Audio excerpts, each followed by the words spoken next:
I'm done. I can't do it anymore. Hi everybody, it's Crystal. So I hope everybody is doing well and staying safe.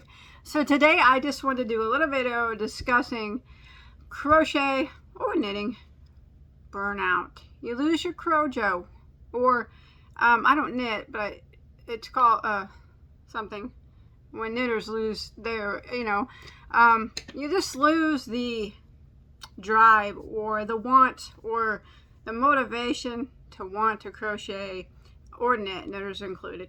And people ask me if I ever lose that. Oh my gosh, I lose it all the time. I think I lose it so much because I do YouTube and I have so many people that are they are always wanting me to make something specifically for them, or always wanting something different made. And I feel a lot of pressure for that because I want to do tutorials and help people, but then again I want to make sure the tutorials I do are worth the time, that people really want to do them. So I think that with the pressure I get sometimes, and then with the pressure of the other side, wanting to make sure that the time, because tutorials sometimes, depending on what it is, can take me a long hours and hours to do, and editing them and stuff is worth the time that I put into them, So sometimes I just get to the point where, I don't want to do it anymore. That's it. I quit. Now, how do I deal with that? Of course, I'm not going to quit. I like to crochet. But people do get in moods where they don't want to do it anymore, They just feel the burnout. They lose their motivation to crochet. And yes, I do lose that. So there are a few things that I do when I feel like that, which is sometimes a lot more often than it used to be. But I do get that way. So one thing that I always find that helps me whenever, I just feel like I don't want to crochet, the thought of it just makes me sick to my stomach. I don't know if you guys get it that bad, but yes, sometimes I've gotten it that bad where the thought of it makes me want to into a trash can. But then, like I said, that's just stemming my thing from being on YouTube and being, by pressure and whatnot. Anyways, that's nobody's fault. Anyways, so one thing I think that helps me is, number one, a little retail therapy. I never hurt anybody. So when I lose the motivation, my creativity is just not there. I don't feel like I can't think of anything that I want to crochet. If people ask me of something to crochet, I just can't think of a design in my head. I just have lost my creativity. I've lost the motivation. I will go and look online at yarn. I don't usually do a lot of in-store shopping because my yarn shops are so far away. But yeah, if they were close to, I would definitely probably go in-store, but they're not. So I do a lot of most of my yarn shopping online. So what I'll do is, when I feel kind of, I don't want to do it anymore, I'll go to Joann's online or Michael's online, usually Joann's or Lion Brand or Ice Hobium, and I'll check out their yarns, and I'll see if they have anything new, something that might spark my interest, and then, or any mystery bags that I can find. And then if I see something new that I've never seen, I'll order it. And then just kind of looking at something new that I haven't seen before, a new yarn, kind of will get me excited, maybe in the mood again, oh, this is new, this is a new blend, I've never seen this before. And I'll get, you guys see me on video when I see a yarn that I never seen before, I act like a freak. Anyways, so that'll get me pretty excited about, I want to get this on my hook right now. So a lot of times that will work for me. Sometimes it doesn't though. I'll get excited about the yarn, but I've found that loving to crochet and loving yarn, or loving to crochet and knit, and loving yarn are two separate things. They are very, very separate. So a lot of the times, like I said, that will work, but sometimes it doesn't. I'll love the yarn, you know, and act like a weirdo like I do with it, but then that goes into the section of I love this yarn, but I'm still not feeling like I want to crochet with it. So what I'll do then is, if the retail therapy failed me and I could not get my CroJo back, what I'll do is I'll take every piece of yarn that I have laying around, like I have a cake setting right here, and I'll take all my hooks that are on my desk, anything that's yarn related, and I will put it into the closet or into a room where I can't see it, and I'll just have a clean desk, and I won't even think about yarn or crochet for a day or two, and I won't even look at it, you know. I'll pretend like it doesn't even exist, you know, no yarn, no crochet, no nothing. And sometimes that'll work for me. You know, I'll start to miss it. You know, I'll be like, it's been a couple days, and I'll get my yarn fingers, and I'll have to get something out and crochet it.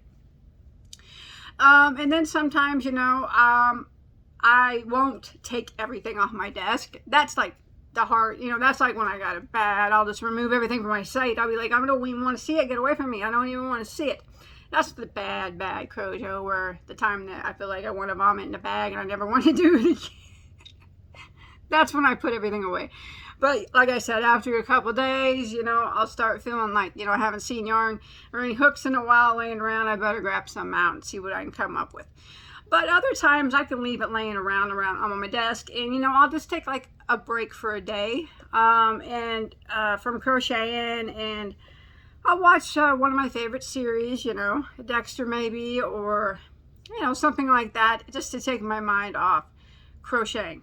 Anything that will make me not think about crocheting will generally help me with my CroJo. Now, back when I lived out to my other house, I don't know, some of you have been with me since then, and some of you have not. But I used to live in a different house, and I don't have yarn like that anymore. But if you look at my old videos, you'll see it. All 4 yarn walls were covered from ceiling to floor with yarn. It's not like that anymore. Like I said, I only have like 2 totes of yarn that I keep for myself. That yarn's gone. But used to, I would be surrounded by yarn, and I could just lay down in the floor and just kind of lay down on my floor and look around me. And that was my top thing to get my CroJo back. I mean, I could get it back pretty fast, just like that, if I did it, you know. Because it was so many colors around me, so many fibers, so many weights. It was, you know, all I had to do was just look around, and the creativity just started flowing. And I would just, whatever yarn my eye was drawn to, I wanted it on my hook, and then I could just think of something, you know, to make with it.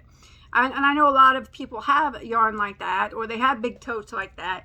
You know, you can always go and look through it. If you don't want to do the retail therapy part, I do recommend maybe just kind of, if you're bored with the crochet and the knitting, just go look at your yarn, you know, see if it speaks to you. Like, look through your totes or look at your wall. You know, sometimes back when I had all that yarn, like I said, I'd lay on the floor, or sometimes I would just sit here and I would look and I would wait for a yarn to call my name. I know that sounds kind of weird, but it's true. And then when I seen one, then I knew I needed to crochet again. So if you're dealing with the CroJo, you know, or you lost your CroJo, you ain't got it, it's gone. Those are just some tips that you could do to get it back. Like I said, retail therapy works most of the time for me. You know, getting a yarn that I never had before, it gets me pretty excited and makes me want to use it. So that's usually what I do when my CroJo is gone. Is it gone now? No, not at this very moment. It is, at the making of the video, it's 4/19/2023. I have not lost my, like I said, I do lose it quite often. Because of the pressures of, you know, YouTube's, it's demanding. And anyways, I do lose it quite often, but I can usually get it back with some retail therapy, or just, you know, taking a day off and thinking about something else. But yeah, no, I haven't lost it now. I don't know. I opened some yarn from Ice Yarns yesterday, and I got yarn fingers. This is yarn fingers. That means I want to put it on my hook quite badly because there was some yarn that I really, really liked. So I'll probably be doing that soon. I also have other projects on the hook that I'm working on. But anyways, so that's what I do. Why don't you let me know in the comment section when you lose your CroJo, or if you knit and you lose, you know, your motivation or to knit, what do you guys do to get it back? I'm going to read over them and see if maybe there's something new I can do that might help me better than retail therapy, or you know, because I don't have the yarn to look at anymore. That, like I said, that was always the best thing to get my creativity back, was having all that yarn. I don't have that anymore, so I can't do that. I have to just look on Joann's or you know, someplace and try to get a yarn that I've never seen before, order it, and then look at it, and that usually gets me going pretty good. So anyways, let me know what you do when you lose your CroJo. I'm interested, and hopefully I can find some other things that I can try for when I lose mine, because like I said, I do lose mine quite often, but it's not something I like to lose. It's just something that happens to everybody. Well, not everybody, most people from time to time lose their CroJo, and you know, they just, what do you do to get it back? All right, that's it. That's all I wanted to say. I'll see you guys in our next video. Yeah, all right, take care. Okay.